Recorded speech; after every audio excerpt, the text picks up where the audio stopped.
Halo geng, jumpa lagi kita di part yang ke-10. Untuk part yang ke-10 ni aku nak tunjukkan pada korang kerja-kerja yang simple je lah. Kali ni kita nak tebuk plaster ceiling baru kita ni, dan kita akan pasangkan lampu downlight. So aku kira-kira tengok-tengok 4 biji dah mencukupi untuk ruangan tamu ni. So barangan semua aku dah beli dah. Aku beli kat online je sebab harganya jauh lagi murah lah daripada kat kedai.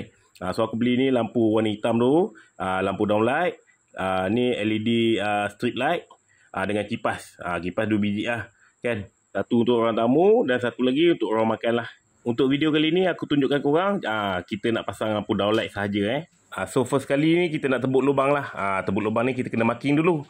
So aku dah tahu dah besi-besi kat atas macam mana sebelumnya. Jadi aku dah dapat ukuran dia. Jadi aku just marking sajalah di tempat mana kita nak tebuk tu. Sebab aku tak nak lah tebuk kena dengan besi kan. Sebab lampu downlight ni dia akan masuk ke dalam ceiling. So kalau ada besi tu terganggu so dia akan timbul. So kita kena potong besi pula. So kerja banyak lah. So ni aku dah marking dah. Okey, ada 4 point. Pastikan korang tengok daripada bawah tu agak-agak selari Pastikan dia punya jarak tu samalah supaya kita dapat kedudukan yang memang tepat. Okey, ni aku nak tunjuk korang tools untuk menebuk ni lah. Ni aku dah pakai lama tak tahu tahun bila aku beli ni. So sekarang ni macam-macam pattern ada untuk penebuk plaster ceiling ni. Tapi aku just gunakan yang lama ni lah yang ni boleh adjust.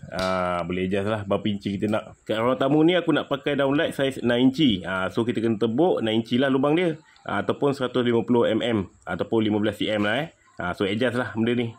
So alatan pun dah siap. So kita terus tebuk ikut marking lah. Ni banyak abuk So kalau boleh pakai face mask. Mula-mula aku tak pakai juga, tapi tak boleh tahan lah dengan dia punya debu-debu fiberglass tu kan. So aku pakai mask balik lah. So tengok lubang ni cantik bulat lah Kemudian kita ambil lampu downlight kita tu. Kita terus buat pemasangan wire lah Untuk wire-wire lampu ni pada awal pemasangan plaster ceiling ni aku dah adjust lah. Aku dah modify satu switch untuk 4 lampu lah. Sebelum ni 2-2. Sebab satu lagi switch aku akan gunakan untuk street lighting. So kita dah pasang tu, kita buat test terus. Okey, supaya kalau ada masalah kita boleh repair semula lah. Test lah satu-satu kan. Ni kemudian ni video tebuk-tebuk pasang-pasang ni korang tengok je lah Aku dah cepatkan jugalah video ni kan. Lampu downlight ni aku ambil yang 18 watt kalau ikutkan tak berapa besar, tapi kita test dulu lah. Okey, sebab pilihan yang masa aku beli online tu itu je ada. So aku ambil dulu lah kan. Aku beli sekali untuk bilik-bilik lain.